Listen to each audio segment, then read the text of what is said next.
What's up, y'all? It's Jeremiah with Moark Outdoors, and today I'm going to be, since we're getting close to turkey season, going to share a little bit of a turkey story, and hopefully I'll be able to share a few turkey stories to help some guys out down the line, because each new turkey hunt is a completely different experience, and it's a way to learn.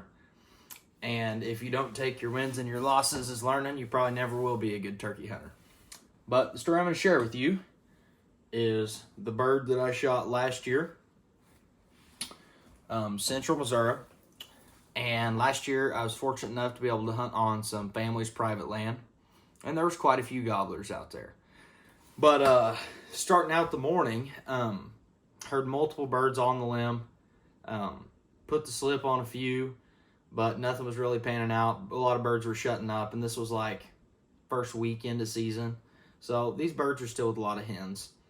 And I decided to go and walk this kind of ridge system and just go and stop at each and every little high point, grab that glass call and just really hit it and try to strike a bird.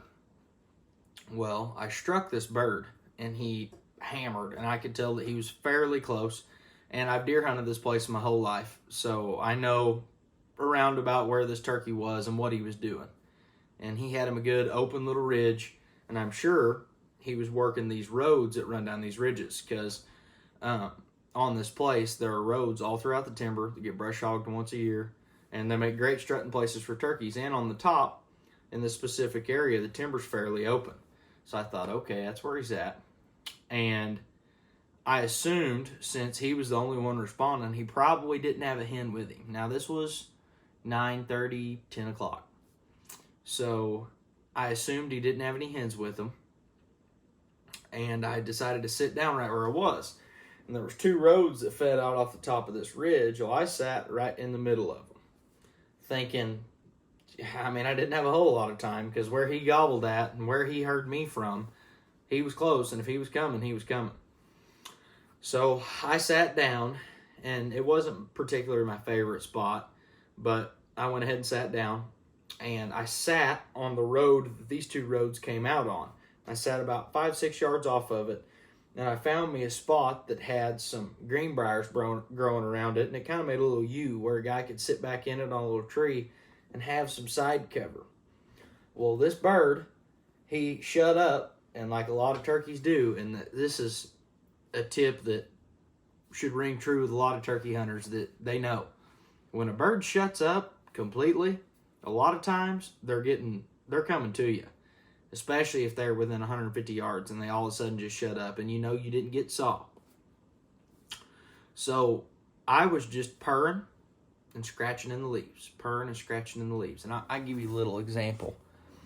But this is what I do a lot of times when I have a bird that I assume is coming in and he's gobbled a lot and I know he's fired up. All I'll do is I will sit there and just purr and scratch.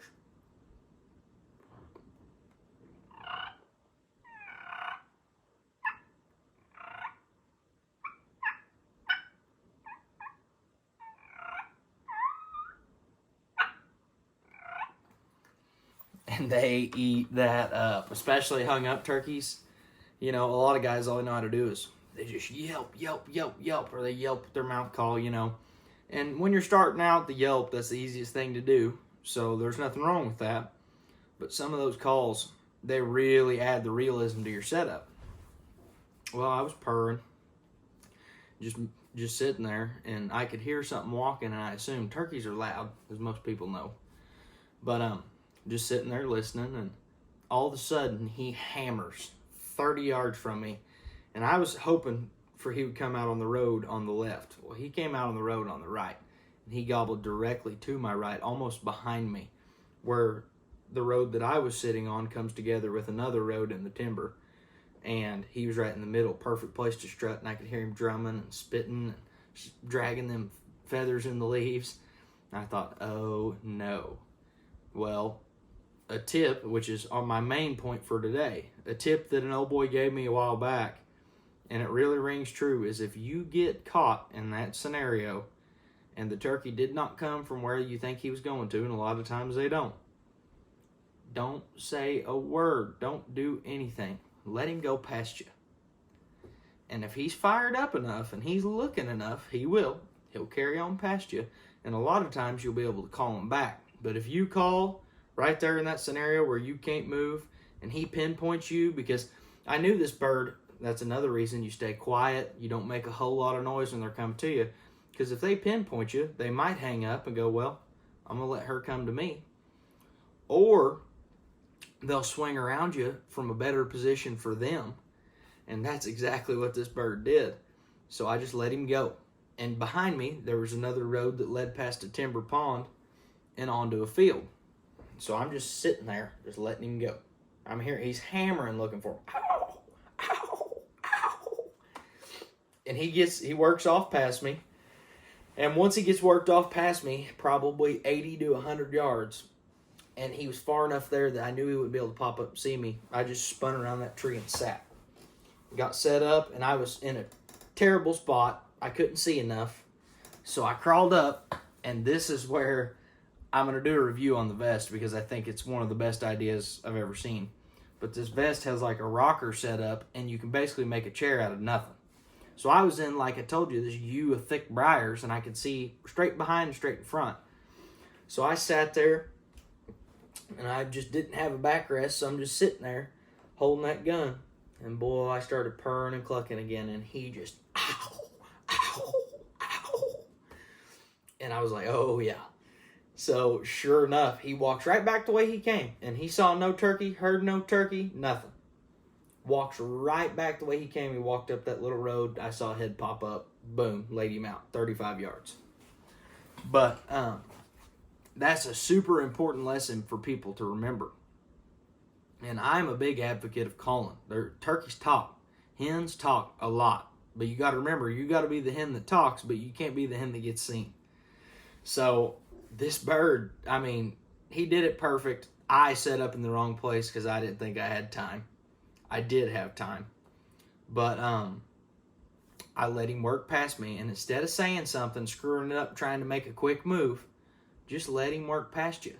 Because as long as you haven't just yap, yap, yap, yap, yap, where he knows right where you are, and you've got some thick brush around you, where he can't exactly figure out that sound, stuff will work out like that. And I let that bird, and I knew what he was thinking. He was thinking, boy, that little timber field back there, that's where she's going to be.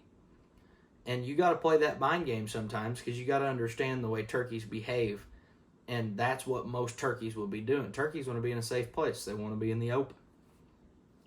And he did. He worked down there, and then he heard me back here, and he come right to me. And it was one of the most incredible things because I'd heard that tip, and I've screwed up on plenty of turkeys before where I never got to let him get past me. You know, I screwed up. I made a move, or I let him stay out there beside me and tried to call at him to get him to swing around front. And a lot of times that just ain't going to pan out for you. You've got to make sure that he can't see your exact spot when you call at him.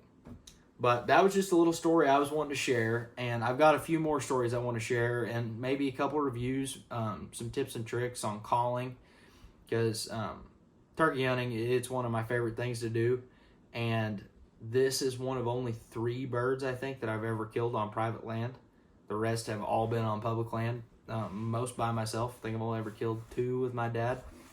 So I'll be trying to give out some more tips and tricks just to help everybody, because turkey hunting is so exhilarating, but the first 2 years I hunted by myself, I didn't kill anything.